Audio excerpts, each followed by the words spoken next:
قرآن کریم کی تلاوت کا ہمیں حکم فرمایا ہے. گویا کہ ہم جب قرآن کریم کی تلاوت کریں گے تو ہماری باطن امراض جو ہے وہ ختم ہوتے چلے جائیں گے. اس وجہ سے قرآن کریم کی تلاوت کی جائے, یہ معمول بنایا جائے کہ ہم روزانہ کم از کم کچھ صفحات کچھ اوراق ہم قرآن کریم کی تلاوت کریں. اب قرآن کریم کا تیسرا حق یہ ہے کہ جہاں ہم نے قرآن پر ایمان لایا, قرآن کو ہم نے پڑھا, اب قرآن پر ایمان لانے کے بعد, قرآن کو پڑھنے کے بعد اب قرآن کا فہم حاصل کیا جائے, قرآن کو سمجھا جائے کہ آخر اللہ رب العزت نے اسے کس لیے نازل فرمایا ہے, قرآن میں کیا پیغام ہے, اللہ رب العزت نے ہمارے لیے کیا پیغام بھیجا ہے. تو قرآن کریم کا فہم حاصل کیا جائے, اسے سمجھنے کی کوشش کی جائے کہ جب ہم قرآن کریم کو سمجھنے کی کوشش کریں گے تب ہم یہ جانیں گے کہ اللہ رب العزت نے ہمیں کن کن چیزوں کا حکم دیا ہے اور کن کن چیزوں سے باز رہنے کا حکم دیا ہے.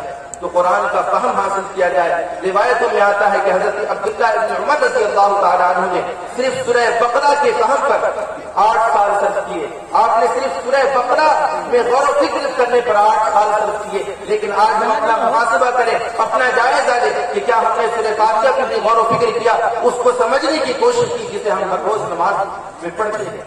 اس وجہ سے ہم قرآن کریم کو مانتے ہیں, قرآن کریم کو پڑھتے ہیں, وہی قرآن کریم کو سمجھنے کی کوشش کریں اور علماء کرام کی بارگاہ میں جائیں اور وہاں جا کر کے قرآن کریم کو سمجھنے کی کوشش کریں. اب چوتھا حق یہ ہے کہ قرآن کریم کو جہاں ہم نے مانا ہے, قرآن کریم کو جہاں ہم نے پڑھا ہے, قرآن کریم کو جہاں ہم نے سمجھنے کی کوشش کی ہے, وہیں قرآن پر عمل کیا جائے. اور یہ تمام چیزیں, قرآن کا ماننا, قرآن کا پڑھنا, قرآن کا سمجھنا, یہ سب بالاصل ہے قرآن پر عمل کرنا. یہ تمام چیزیں قرآن پر عمل کرنے کے لیے ہے. اگر یہ تینوں چیز ہو لیکن قرآن پر عمل نہ ہو تو پھر بیکار ہے یہ تمام چیزیں.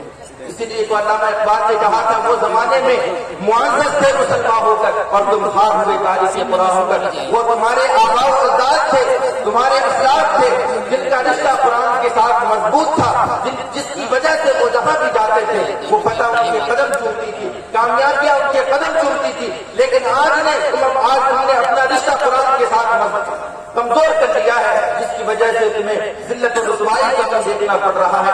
آج بھی ہم قرآن سے اپنے رشتے کو مضبوط کر لیں تو یقیناً کامیابی ہمارا قدم چھوڑے گی. ہم جہاں بھی جائیں گے, جس مہاج میں بھی ہوں گے, ہم وہاں کامیابی کے جھنڈے کو لے جائیں گے. اس وجہ سے ضرورت ہے یہ قرآن کریم پر ہم عمل کریں. اب آخری حق جو میں بتانا چاہتا ہوں اور جو سب سے اہم یہ ہے کہ جہاں ہم نے قرآن کو مانا, قرآن کو پڑھا, قرآن کو سمجھنے کی کوشش کی, قرآن پر ہم نے عمل کیا, وہیں قرآن کریم کے پیغام کو عام کیا جائے. آج جو قرآن کریم کے حوالے سے جو بھی باتیں ہوتی ہے, اس پہ جو بھی شک کیا جاتا ہے, وجہ اس کی یہ ہے کہ یہ ہماری مطالعہ ہے.